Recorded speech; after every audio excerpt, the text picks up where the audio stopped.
Hi, everybody. This is Silvio Canto in Dallas, Texas on Tuesday, September the 2nd. And welcome to our commentary. I've got a post over at the American Thinker today. You can check it out. Go to americanthinker.com on the right-hand side.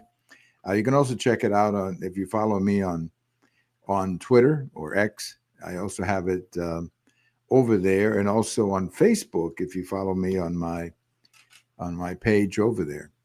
And it's a post about what happened in Minneapolis. The shooting of these young kids, or these kids at the church school. And in this article, I talk about how it's time. We need to have some time, and we need to take the time in the United States to deal about the whole thing, about the whole question of mental illness and how this is impacting some people. And what inspired me to write this article were the comments of the mayor of Minneapolis. I believe his last name is Frey. Um, not I don't know much about him, but anyway, he made some comments. Somebody was asking him about trans. One of the reporters was asking him, and he immediately went into this very defensive position. Well, come on, we want to be a trans-friendly city. We're not going to pick on trans people. And I think he missed the point altogether. Nobody wants to pick on trans people. Nobody wants to be unfriendly to anybody. We just want to have a frank conversation about the issue and the reality that some of these trans people, as we saw in Nashville, as we saw in Minneapolis and in other places, some of these people have problems. And you're not going to address the problem by simply pandering to them as some kind of a special identity group created by the Democrats.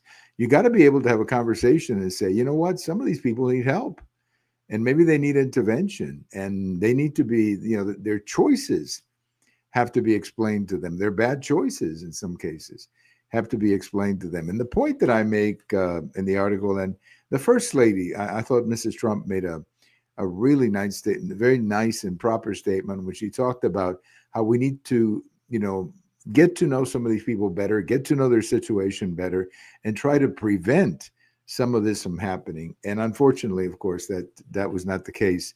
That was not the case here, because the kids were dead, and then he killed himself. As we know, the same thing happened in Nashville, and I don't remember whether the kid in Uvalde shot himself or not. But again, same situation. These are people who obviously have mental issues, and in many cases, they're sending out signals to many of us saying, "Hey, I've got a problem."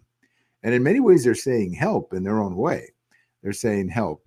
And we need to be able to identify these problems better. We need to be able to figure out, what can we do? And some of it, of course, is families and friends. They're going to have to be more honest with themselves and say, maybe I should call the police. If I have a family member dealing with all kinds of terrible depression, maybe I should call the police and let the police know that he or she has a bunch of guns in their house. Maybe I need to do that. But the whole point is that I think mental illness is a very serious problem, a problem that we have to deal with, and a problem that we have to be honest about it. It's not something to politicize. I don't want to be unfriendly to anybody, but I do want to have a frank discussion about the whole question of trans and all the mental problems that many of these individuals have. And as we saw in Minneapolis, as we saw in Nashville, sometimes they crack and they do things like this. Now, the other debate about school shooting, of course, is that we have got to protect these schools better. We've got to do a better job of doing so. Now, I think in many states, Texas, I know, we've begun that. And other states, they have also. But this particular school did not have any protection. Not a single guard was around that place who could have stopped this from happening. And somehow this man with a gun walked up to a window and started shooting. Well, that shouldn't be allowed. You couldn't do that in a bank. You couldn't do that at the airport. So why can you do it at a school? We shouldn't allow that. But that's another issue, of course. That's for some of the legislatures to pick up. Now, in the case of this particular school, I understand that some of the parents of some of the Christian and even Muslim schools and Jewish schools and Catholic schools in Minnesota had gone to the governor and said, "Hey, we want some money to protect our kids." and they were looking into it, but nothing ever happened. I realize that they're private schools. I understand that they're private schools, and maybe they should pay for their own defense. I understand that argument, but they're also kids, and their parents pay taxes, and I think the state should be able to do something a little bit more than just talk about it. But anyway, mental illness—that's the point of my post, and it is a serious problem, and we have to do something about it. Well, let's talk about mayors and what just happened in Chicago for the second consecutive weekend. And this has happened many other times. In fact, for a while there, it was happening every weekend, it seemed. But this last weekend, I guess Labor Day weekend, they had 6 people killed, something like 17 shot. So you never know. Some of those 17 shot, I don't know what kind of condition they're in. I hope they survive. The weekend before, they had 5 and dead, and including a 5-year-old kid, I think, and also, of course, people injured.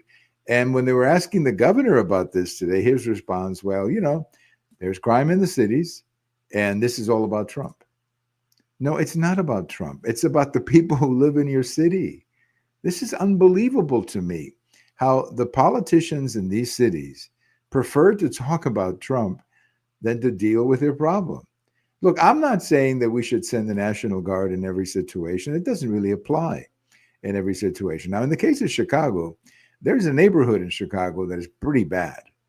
And I don't think the police can handle it because, for one thing, the police in Chicago is overworked and there's only so much the police can do. So there is a section in Chicago where the governor should send the National Guard and protect. There's a particular section in Chicago, I think it's in the South Side somewhere, where the crime is pretty bad. The streets are pretty bad and the criminals are running wild.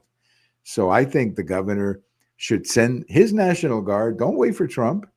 Do it by yourself. Do it by yourself and say, hey, I'm going in. And if you don't have the resources in your National Guard, then talk to Trump and say, hey, let's do this together. It's not about politics. It's about saving the lives of people. But once again, we see these mayors and these governors in these blue states who want to fight Trump. They want to fight Trump. They don't want to confront the issue in their city, issues that predate Trump. I mean, when Obama was president, they were shooting people in Chicago. This has nothing to do with who the president is. This is really the city itself, the problem in the cities. Now, I'm not saying that, as I said a minute ago, that the National Guard is the answer to every problem. It's not. And in some cases, there are other core issues there, like, for example, the breakup of the family structure, the absence of fathers for many of these boys growing up. There's not enough economy in these sections of town. The public schools are graduating people who can't read and write. In the case of Chicago, they had a huge number of kids graduating who can't read and write. So there's other issues. And I would encourage everybody to read what Mayor Johnson in Dallas wrote about this a couple of years ago. You may remember that Mayor Johnson switched from being a Democrat to being a Republican.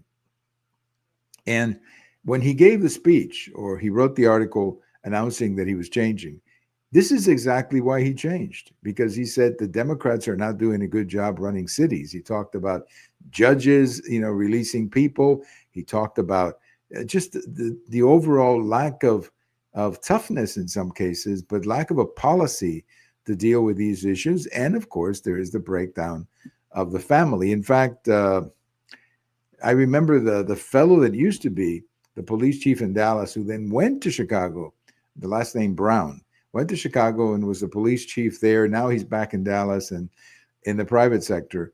He was at one time talking about this. He said, we got all these problems in these societies, and then they dump all these kids on us. And there's a point about that. So it's not all going to be fixed by sending in the National Guard. That has its limitations for a lot of reasons. But the National Guard can clean up an area, or at least bring back, safety, so that people can go to work and do their business a little bit easier. So I'm really disappointed with the governor of Illinois. He's got a tremendous opportunity to show the country that he can lead, that he can fix a problem. He wants to be president of the United States. This is not a good campaign issue for him, running for president saying, well, crime happens in cities. No, it doesn't happen in cities. It happens in many cities, I agree. but not to the degree and not the way it's happening in that section of Chicago. And then the Democrats want to have a debate about statistics. This is not about statistics. Okay, this is real issues happening to real people. I don't know of any other city in the United States where they've had back-to-back weekends of 5 to 6 people killed. I don't know any other city. I mean, yes, there are cities where one person is killed and a shootout between two gangs and all of that. Yeah, that happens, but not like this. And I think this is an emergency, and it's an absolute shame that the local leadership there doesn't want to do anything about it. All they want to talk about is Trump. All they want to talk about is Trump. I mean, it is really incredible. All they want to talk about is Trump. It's just absolutely incredible. Well, let me leave you today with a couple of quick on this day in history. We say happy number 77 to Terry Bradshaw, who was the quarterback of the Steelers. He won 4 Super Bowls, including beating the Cowboys twice. I remember that. Super Bowl 13, one of the best Super Bowls ever played. So Terry Bradshaw, who now does the Sunday, I guess, pregame on Fox Sports. Great guy, great quarterback, and he's a good announcer too. I mean, or a good analyst, I should say. And we remember today, 1984, September 2nd, 1944, because we were, of course, in the what ended up being the last year of World War II. And a young man by the name of George Bush was a pilot in the U.S. Navy back then. He was 20 years old, and he was flying in the Pacific. He got shot down. A couple of his buddies were killed, and he ended up in the water. And the big fear that these pilots had about those waters was the sharks, not so much the Japanese, but the sharks. But eventually he was saved. Incredibly, a submarine found him, and they picked him up and brought him home. And this, of course, is George Bush, who went on to become the 41st president of the United States, and who passed away in 2018, right here in Texas. So we remember today George Bush. This would be Bush 41 for his military service in 1944. Thank you for listening. This is Silvio Canto in Dallas, and we'll talk to you later. Bye-bye, everybody.